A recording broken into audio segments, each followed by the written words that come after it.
the Constitution demanded that you had to take an oath of office before you do anything else.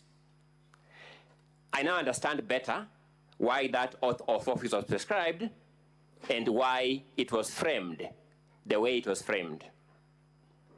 The Deputy President reminds you the following terms in your oath of office before you assume the office to discharge the functions of senators.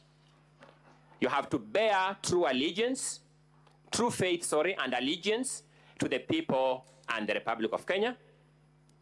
You have to obey, respect, uphold, preserve, protect, and defend the Constitution of Kenya. And you have to faithfully and conscientiously discharge your duties as members of the Senate. I submit respectfully that the case regarding the proposal to remove the Deputy President from office by impeachment may appear to put the Deputy President on trial, but that is only in the most technical sense of this process. At a more significant level, what is on trial throughout these proceedings is the resilience and steadfastness of our Constitution, our constitutional institutions of checks and balances, and actually their capacity to withstand any form of waves and pressures. That is what is truly on trial. His Excellency Rigathi Gachagu beseeches this House to keep in mind that we have a constitution, a constitutional order, and a constitutional democracy to protect as we conduct these proceedings and as we make decisions in these proceedings. He asks you that at the end of this exercise, let our Constitution, our constitutional democracy, and our constitutional order emerge stronger. Allow me to address this House on the defined standard for impeachment of the Deputy President. In a comparable decision by the Supreme Court of Kenya, the case of Honorable Mike Mbuvi Sonko versus the Clerk, County Assembly of Nairobi and others, the Supreme Court observed as follows, and I quote, "It must, however, be stressed for the avoidance of doubt that the power of impeachment, removal, or recall is not one expected to be in constant or frequent exercise. It is only in the face of credible evidence of extraordinary wrongdoing that the conduct of a state officer will be investigated, and even then, only upon sufficient proof of the allegations that the impeachment, removal, or recall would be warranted." Two questions we pose must constantly linger in your minds, distinguished senators, as you undertake the assignment now before you. Question number one, we beseech you to bear in mind the question, is there credible evidence of extraordinary wrongdoing on the part of His Excellency Honorable Rigathi Gachagu before you? Number two, is there sufficient proof of the allegations leveled against His Excellency Rigathi Gachagu? Article 150, Clause 1, Paragraph B, sets out the grounds for removal of a Deputy President from office by impeachment. These grounds are, number one, gross violation of the Constitution or any other law. We emphasize the drafter's use of the word gross. Serious reasons to believe that the Deputy President has committed a crime under national or international law.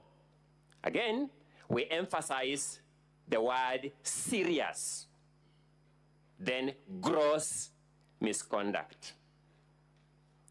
Surmises, conjecture, street rumors cannot pass muster. This conduct must be the conduct of the person of the deputy president. It is sufficiently notorious for this court to take judicial notice of when the late Nderitu Gachagu, whose will is now referred to here, died. You are told to investigate the conduct of His Excellency Rigathi Gachagu at a time, or at the time around which his brother, His Excellency Governor Nderitu Gachagu, as he then was, died. It is sufficiently notorious that His Excellency Rigathi Gachagu was not Deputy President of the Republic of Kenya. But that's not enough. You will peruse the motion before you with a view to finding which ground in that motion is sought to be established by these allegations around what may or may not have happened around the time the late Nderitu Gachagu died. You will find absolutely no ground supported by those allegations. Let me disclose here. It is designed to whip your emotions. It has no other purpose. Looking at your oath of office that I've alluded to, there is no room for your emotions to be whipped as the basis of decision-making in any act that you engage into in the discharge of your constitutional mandate and responsibilities. What does our Constitution expect of the mover of the motion in proceedings of this nature? Our Constitution expects the mover of the motion to make allegations of any or all the grounds set out in Article 150, Clause 1, Paragraph B of the Constitution. And to begin by submitting, it is true that the mover of this motion has written down some allegations in Volume 1 of the documents from the National Assembly. Secondly, the mover of the motion is thereafter expected to supply credible evidence of an extraordinary wrongdoing and sufficient proof of the allegations against the Deputy President. Mr. Speaker, sir, distinguished senators, we submit that is where the mover of this motion ought to start having problems with this House when he's called upon to account. It is the submission of His Excellency Rigathi Gachagu that the motion now before you has fallen short of the threshold set by law by multiple miles. When you examine the material before you, you will discover that it will oscillate between the following categories of stages. One, you'll have material before you that just plainly false. Then from falsehood, it will go to the ridiculous ones. And I'll demonstrate that shortly. There'll be ridiculous claims here. Then finally, it will end up into embarrassing claims. Allow me, in the few minutes I have, to just do a sneak preview of some of these claims so that we have an overview of the case that is before you. At paragraph 74B of the first volume, which is the impeachment motion, you will find an allegation of this nature that His Excellency Rigathi Gachagu has influenced his family members, allies, associates, and proxies to take control of a local cooperative society in Madeira, which they are financially hemorrhaging. Number one, no name of any family member is supplied in the allegation or in any of the evidentiary documents before you. No name of any ally is supplied in the motion or in any of the documents before you. No name of any associate is supplied, even a false name, none, is supplied in the motion and in the documents before you. No name of any proxy is supplied in the motion or in any of the documents before you. The name of the alleged circle is not identified. You can imagine, Mr. Speaker, sir, distinguished senators, being called to defend yourself on a claim that you have taken over through your associates a circle that we don't know. Told, now come and defend yourself. I began by saying some of these claims are either ridiculous or embarrassing. Secondly, at paragraph 74A, you'll be told that His Excellency has connived with cartels in the tea sector to block the Kenya Tea Development Agency from implementing guaranteed minimum returns that would benefit tea farmers. No statement, no affidavit, no correspondence from any official of the Kenya Tea Development Agency is before you. No complaint to any agency, no complaint to this parliament by any official of the Kenya Tea Development Agency is before you. It's just a claim which the mover of this motion said before the National Assembly, and surprisingly, to those of us who have some residual faith in our institution, he told the National Assembly, just believe my word for what it is. And when we thought that was a joke, we got a joke lifted a notch higher. The National Assembly actually just believed his word for what it is. No evidence.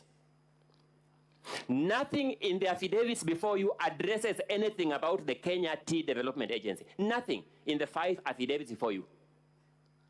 Let's progress, good people. Paragraph 72 of the motion before you states that His Excellency has persistently undermined, demeaned, and committed insubordination instead of assisting the President. And let's face it, Mr. Speaker, sir, distinguished senators, if you accuse somebody of insubordination, the only person who can complain of being insubordinated is the supervisor. No statement from the President, no affidavit from the President, even no witness summons to the President has been sought here to call him to complain he has been insubordinated.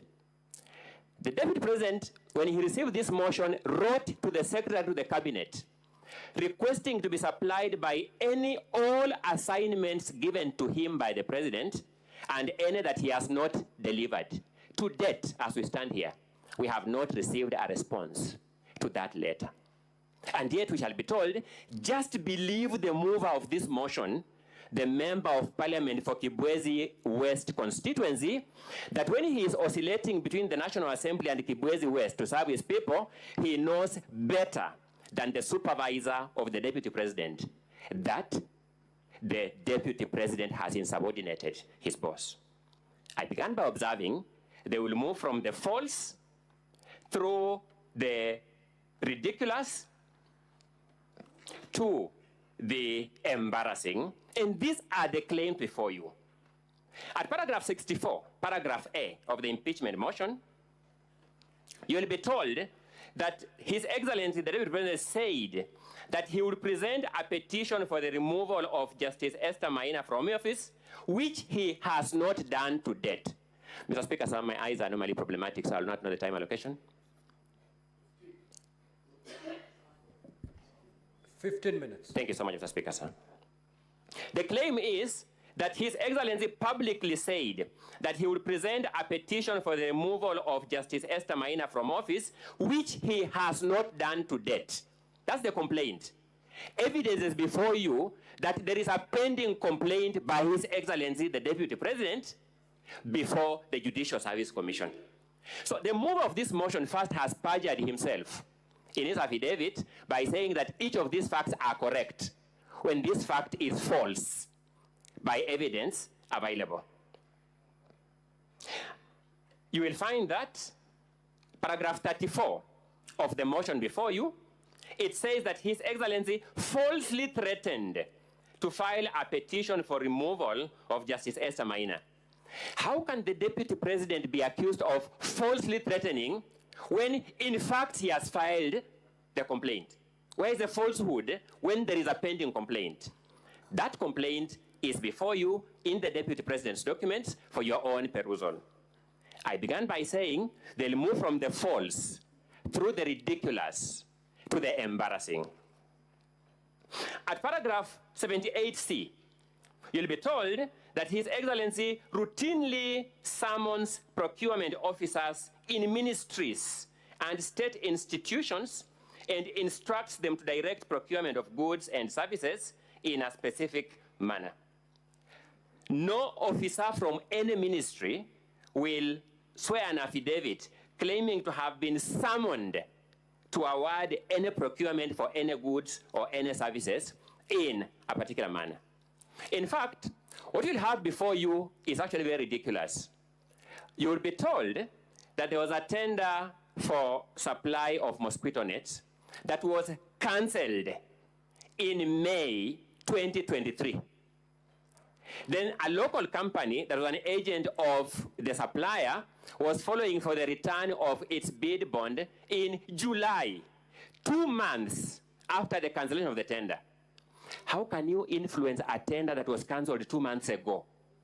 I told you it will move from the false through the ridiculous to the embarrassing.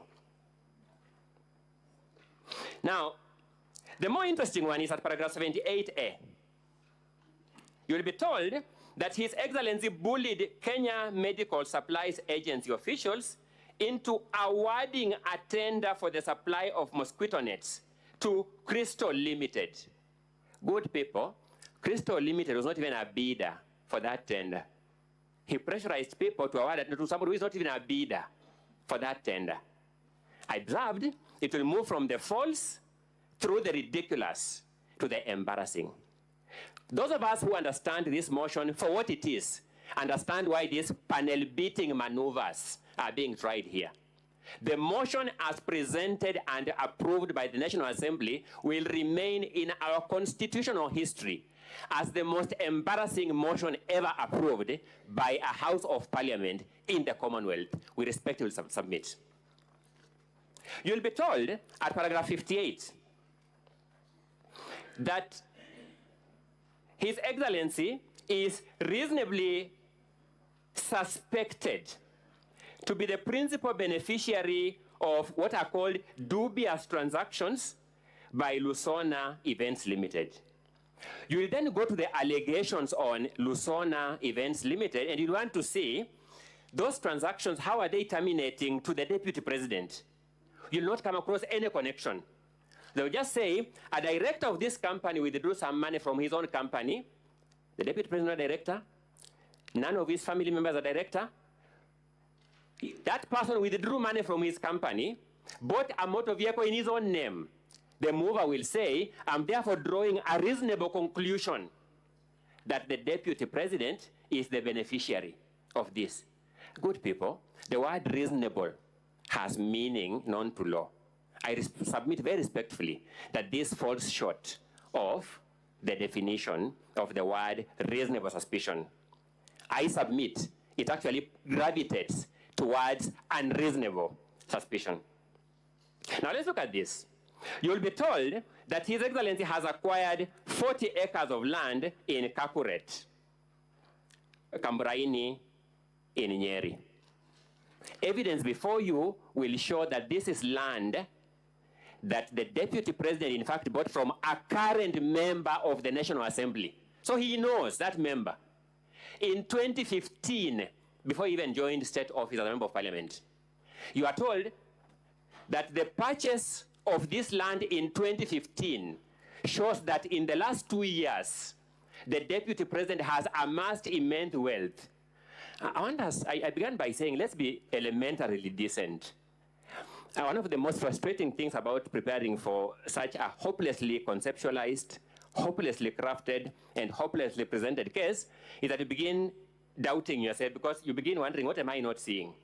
Land bought from a sitting member of the National Assembly in the year 2015 is supposed to be evidence that in the last 2 years, His Excellency Rigathi Gachagu has amassed immense wealth from the office of the president to acquire that property. Now, let's look at paragraph 45G. You'll be told that His Excellency has acquired 80 acres of land in Meru County. No land registration number is provided. Not even an affidavit of a neighbor who says, I know yes, this land is my neighbor. Just an allegation by the mover of this motion like that. And the Swahili say, ukistaajabu ya Musa utaona Firauni. This mover of this motion stood before the National Assembly and said, just believe me for this statement as it is. The first joke. The second joke, the National Assembly actually believed him and approved the motion. You'll be told that paragraph 45H, that His Excellency has acquired a dairy farm in Nyandarua County. Now, I guess we all have a common understanding of what a dairy farm is.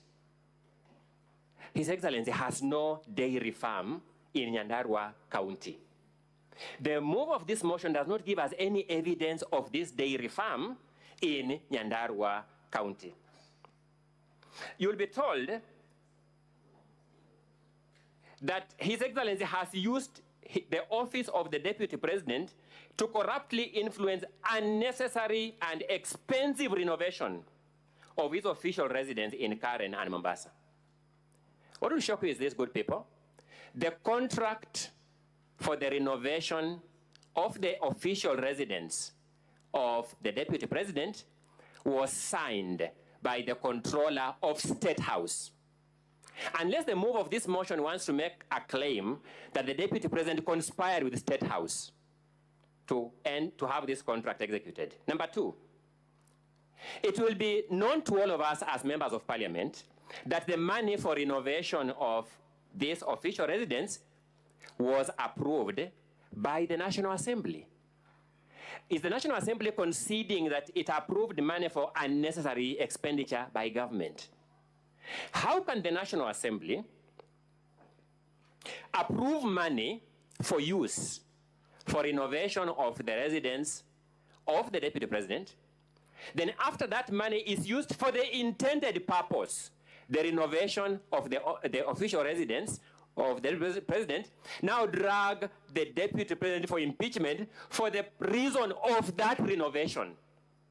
I said it will move through the ridiculous to the embarrassing. You'll be told that the Deputy President has a helicopter landing facility at his land, Ruguru, Kiamariga, 1223 in Madeira. The Deputy President simply has no helicopter landing pad on that farm, a small parcel of land with napier grass, unless the mover of this motion can now convince us that new technology has emerged, that napier grass is the constructing material for landing pads for aircrafts. That's the only way it can make sense. But because it doesn't make sense, good people, you'll agree with me, it moves from the false through the ridiculous to the embarrassing. Now let's deal with it. You'll be told the Deputy President has amassed a wealth portfolio amounting to 5.2 billion shillings. Elementarily, we must then look at the particularization. Tell us which one is what plus which one is what plus which one is what to amount to this 5.2 billion. This figure, the origin, is only known to the mover of this motion. There is nothing on the body of the motion. There is nothing in the documents attached to the motion. There is nothing in the video clips to be played by the mover of this motion that tells us mathematically how he arrived at this figure of 5.2 billion shillings. Then when the charges were read, distinguished senators, you had some 22 companies being read one by one. Thank you. 22 companies. A number of things will surprise you. You'll just find a company listed called Spiritway Limited. Nothing in this motion tells us what wrong has this company done. Nothing in the motion, completely. It just listed there the way it is. Fortis Vis Group Limited. Nothing in this motion tells us what wrong has Fortis Group Limited done. They're just companies whose names have been listed, and we have spent the taxpayers' money this afternoon listening to these companies' names being written with nothing in this motion telling us. So what wrong has Dorcas Rigadi Foundation done? What act are you complaining of for that company?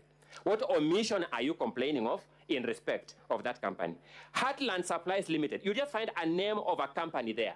No wrongdoing is alluded to it. No allegation is made against it. They're just companies thrown there.